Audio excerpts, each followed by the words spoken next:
Welcome to another UCL Fantasy video. This is my team selection ahead of Matchday 5, and despite nearing the top 500, still a few issues with my squad that I need to address ahead of Matchdays 5 and 6, so let's get straight into the video.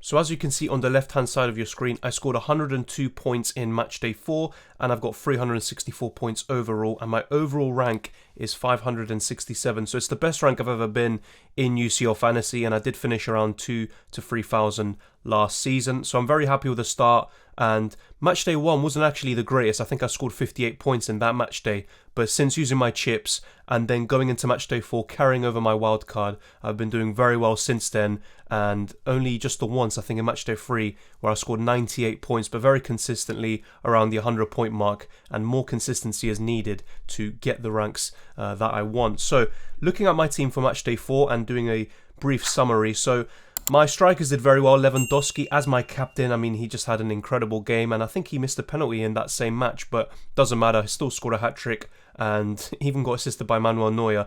Karim Benzema, also very impressive. So overall, I'm very happy with the premium strikers. 13 points for Karim Benzema, so very happy with him. And of course, like I said, Lewandowski, both of them getting the Man of the Match awards.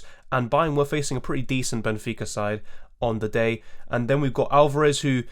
this was probably the most disappointing part of my team. So he actually started the game, but he got a yellow card and he got subbed off at half time, and I think he's actually suspended for the next game. So that's already kind of one of the warnings and problems to address in the coming match day. So Alvarez, very disappointing. I know he is a budget player, but still nonetheless 0 points, bringing him on.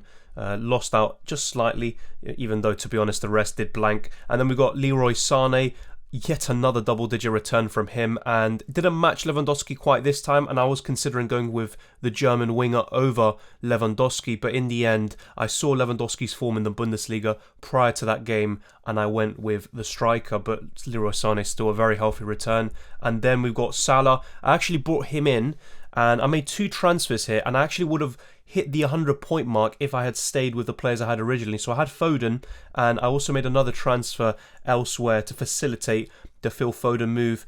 But yeah, unfortunately, it was just the wrong call, or at least wrong timing. I also got Okafor, I believe. But yeah, it is what it is. Sometimes these things can happen. But yeah, ultimately, still happy with my team. But going into Matchday 5, if Salah starts, I have more confidence in him than Foden, who is facing PSG and also has a knock. So let's wait and see how that evolves. Obviously, he did play against Everton. He seemed pretty fine there, but did come off relatively early. And then Danjuma, yet another return by him. He's been very impressive, and I'm happy to have brought him in, even though Jorginho has probably outscored him since making that move. But Danjuma's been excellent for me, and very happy to have him. Just very consistent, and one of Villarreal's best players, if not their best player, at least in the Champions League this season. And then Laporte finally giving a return, 5 points. Despite Manchester City not being able to keep a clean sheet, Laporte did get 5 points, so can't really complain too much. And he got a lot of ball recoveries there in order to achieve that. 11 ball recoveries, so very happy with him. And then we have Thomas Meunier, who's been a very big disappointment since bringing him in on my wildcard. But to be fair, those were 2 games against Ajax. And I think Dortmund were very unlucky, to be honest, with the red card.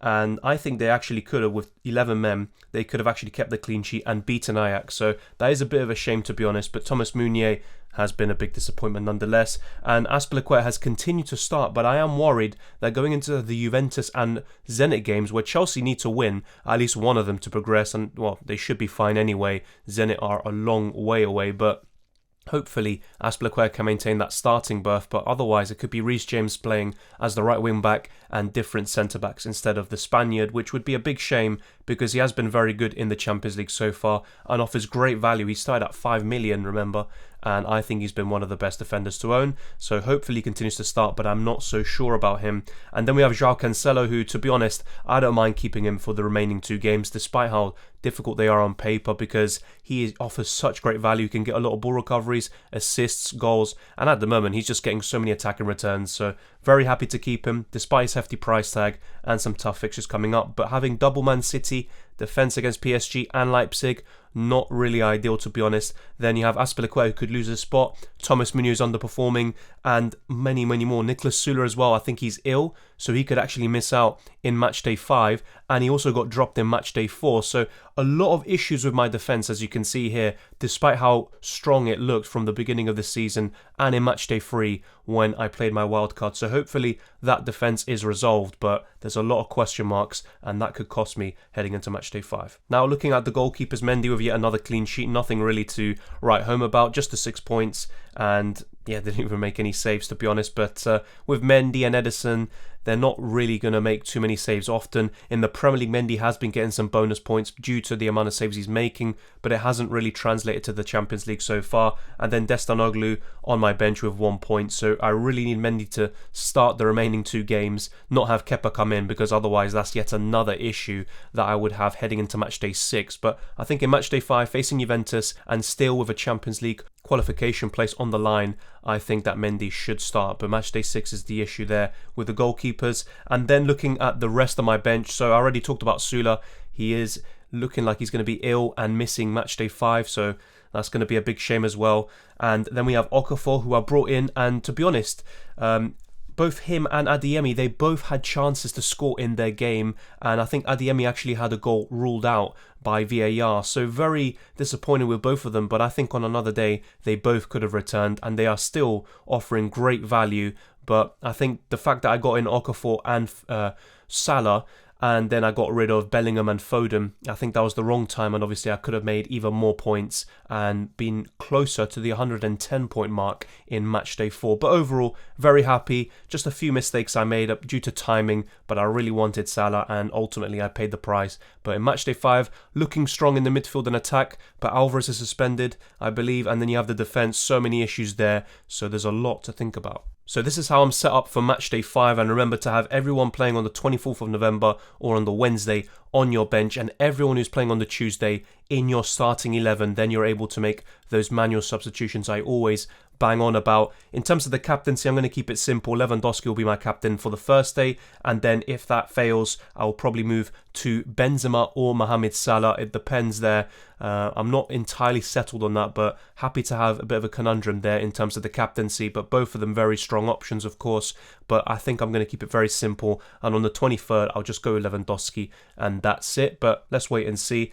Looking strong, obviously, Mendy and Azpilicueta double up against Juventus. If they both start, they could keep a clean sheet. But Juventus have been very impressive in the Champions League. Then again, though, they have already qualified. But first place is very important because you can avoid some of the top teams from other groups if you finish first. So Juventus will want to go strong in this game, so it's going to be difficult. I expect Chelsea to win it, and if Azpilicueta and Mendy start, I think they could both do pretty decent, even if a clean sheet isn't attained. Azpilicueta can get some ball recovery points, but once again, the big question mark is, will the Spaniard start? And I'm not so sure, if I'm being completely honest. Now looking at the rest of the defence, unfortunately Sula, decent fixture, but it looks like he's going to miss out. Hopefully we get more positive updates, but a lot of injuries, illnesses, and other stuff like with Kimmich. There's so many players missing out potentially for Bayern Munich, so their defence is pretty depleted at the moment anyway, but hopefully Nicolas Sula can make it, but I just very much doubt it based on the reports that I've been reading. And then we have Joao Cancelo, who to be fair, he's facing PSG.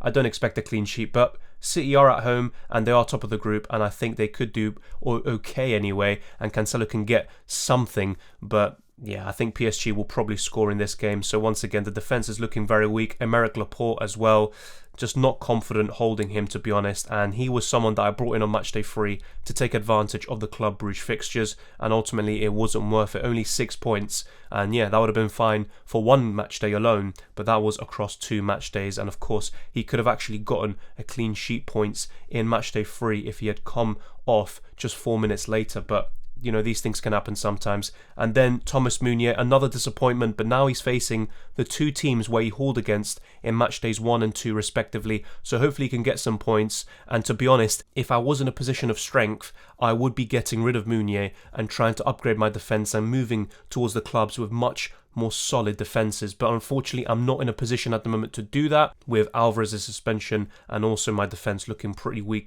because of different scenarios. So the defence is very, very worrying, as you can tell. Let me know what you would do down in the comment section below in terms of transfers and fixing the problems that I have. In the midfield, once again, Alvarez is suspended, but he's just a bench fodder option anyway. Then we've got Leroy Sané, should start, but of course, Bayern have already qualified, so if there is rotation, I wouldn't be completely surprised if I'm being completely honest. But very good fixtures to round off the groups, and Sané has been so good, especially in the Champions League, so he could definitely continue his fine form. And then we've got Okafor, my new signing in Matchday 4. Didn't do the business there, but he had chances like I said before, and I think he could do well against Lille and Sevilla, but I'm not that confident because obviously ultimately he only hauled in Matchday 3. He is getting into very good positions, but does he have the end product to sustain that? Probably not, but he's only 5.2 million, and you're going to struggle to find better options there other than Barrios. And then looking at Danjuma, facing United and Atalanta now, this is where I think he's going to start blanking.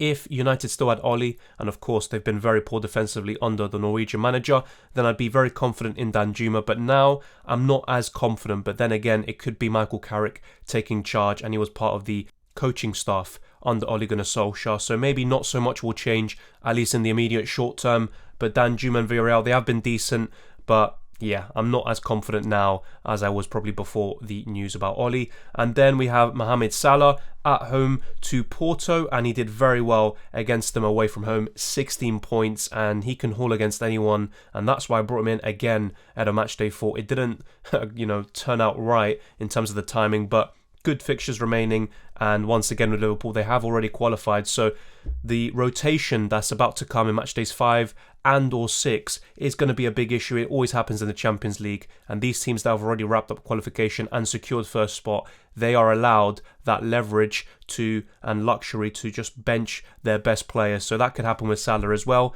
And then looking at the front line, Lewandowski should start, but Choupo-Moting is available, and if needed, he can start and lead the line for Bayern Munich against Dynamo Kiev, and Lewandowski can get that well-deserved break. But then again, he can score in every single game and play in every single game, so maybe he will start in these remaining fixtures and try to increase his Champions League goal tally and set a good, let's say, foundation for him to maybe perhaps win the 2022 Ballon d'Or. And then we have Adeyemi, and once again, very disappointing that he blanked, got a goal disallowed in Matchday 4, but good fixtures to round off the groups, and I think that Adeyemi could do very well here. But once again, with him and Okafor, I am wary of their price, and obviously they are this is their breakout season, so I'm not going to put too much pressure or believe in them so much and just, set all my expectations very high. Let's wait and see what happens there. And then we have Karim Benzema, and I think he could do very well this week. Same with Vinicius Jr. I think both of them are fantastic options. If you have a double up, I definitely wouldn't be getting rid of either of them heading into this game against Sheriff, and obviously they have been very impressive, Sheriff, at least at the beginning of the group stages, but now things are starting to, go down and not go their way. Let's wait and see though, but I think Real Madrid and Benzema are in a good position to qualify. Of course, they haven't done so officially yet, but I think they will secure qualification with a win against Sheriff, and Benzema will definitely be on it. So overall, happy with my team. Pretty decent front line. The midfield on the whole is pretty decent, but rotation could be an issue.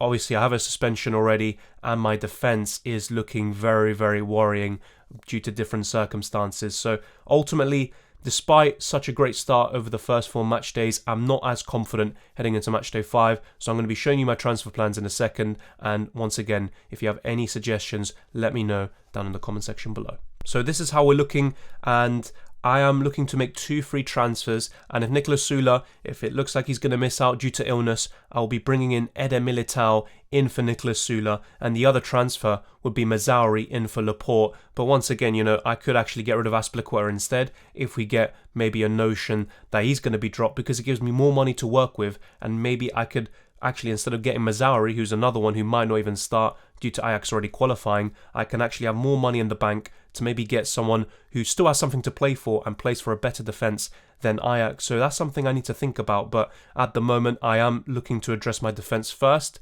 and my midfield and attack can probably be altered and changed afterwards, to be honest. But still, good team overall, you have to say, and it has been doing very well for me over the last 3 match days.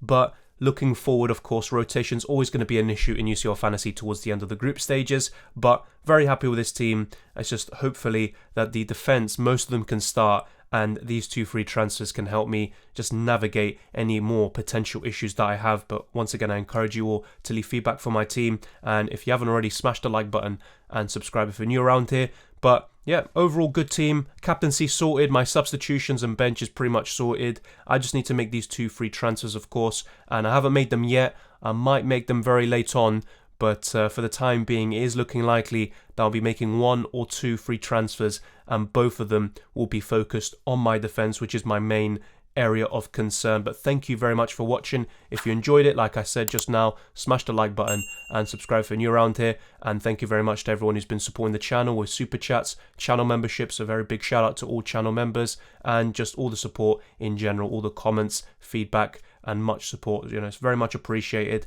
And good luck with Matchday 5. Good luck with the rest of the UCL Fantasy season. And of course, the same goes for FPL, where I'm going to be making more content for that as well. But yeah, UCL Fantasy, very happy with the position I'm in at the moment. But I'm assuming a lot of people are in a similar situation at the moment.